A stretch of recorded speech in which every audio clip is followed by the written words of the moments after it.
I'm delighted to be here in the Hamilton by-election supporting Katie Loudon, the fantastic SNP candidate.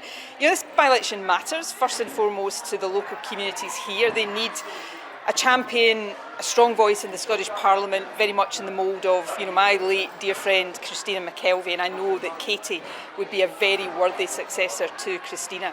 But this by-election is a bit more than that as well. This is about taking on and defeating the threat of far-right politics in the form of Nigel Farage and reform. People in communities like this don't need snake oil solutions, they need parties like the SNP offering real solutions to the problems that they face, and that's what this by-election is about.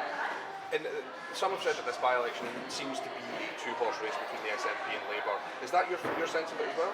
Well, that I think would be a reasonable assumption, but Labour are really struggling at the moment, and in my view, that's because Labour are getting the challenge to Nigel Farage woefully wrong. I think this past week, I've been contesting Labour politicians for 30 years, throughout my political career. I think the last week's one of the most disreputable weeks in the history of the Labour Party. At a time when we need progressive politicians to stand up and take on and beat the arguments of Nigel Farage. We've seen Keir Starmer lie down and surrender to Nigel Farage with his policies on immigration, which are wrong in principle, but would also be devastating, catastrophic for the Scottish economy and for big sections of our public sector in Scotland. So we need to see politicians stand up and take the argument to reform, and instead we see Labour rolling over and surrendering. That's not what people need.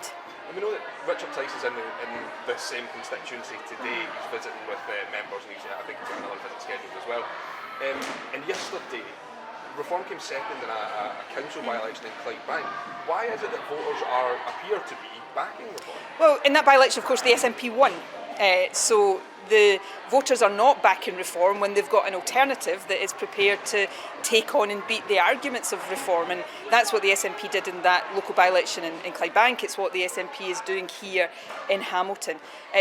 Labour are being beaten by Reform because they are allowing themselves to be dragged onto the ground that Reform wants to fight on. Labour shouldn't be surprised if they are going to tell people that Nigel Farage is right on immigration, that people choose to vote for Nigel Farage rather than Labour. What people need is to hear politicians putting the argument that is contrary to the false argument that Nigel Farage and his party is making. Immigration's not bad for Scotland. Our diversity is one of our strengths, but the immigrants that Nigel Farage and shockingly politicians like Keir Starmer now want to demonise and blame for all the problems of our society. These are the people working in our hospitals, our care homes, contributing so much to our economy. So we don't need to see pay limitations of Reform. If people feel they're being offered a pay limitation, then it's not surprising they'll vote for what they see as the real thing.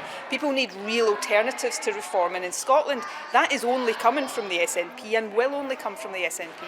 We want you could do that, you could sort of go into coaching. My daughter just said she's taekwondo.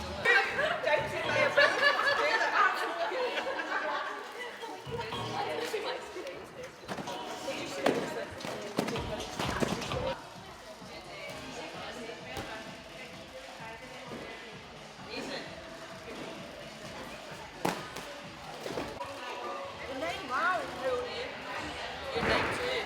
Yeah. Brilliant. It's a lot of strength. Yeah. And you practice at home as well? Sometimes here? Yeah. You're really nice weather just now. What do you do? You're 8. What do you do? 8 sometimes. Right, I'll go at the back. Right, everybody see themselves? Yeah. There we go. Oh, that's good. You did great. Please join it forward. Do you have that? Yeah.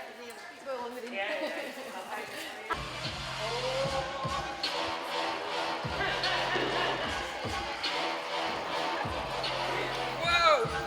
That was pathetic.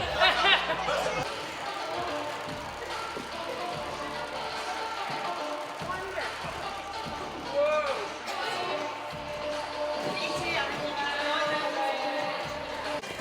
Okay, this is actually good fun. Oh, we've got more!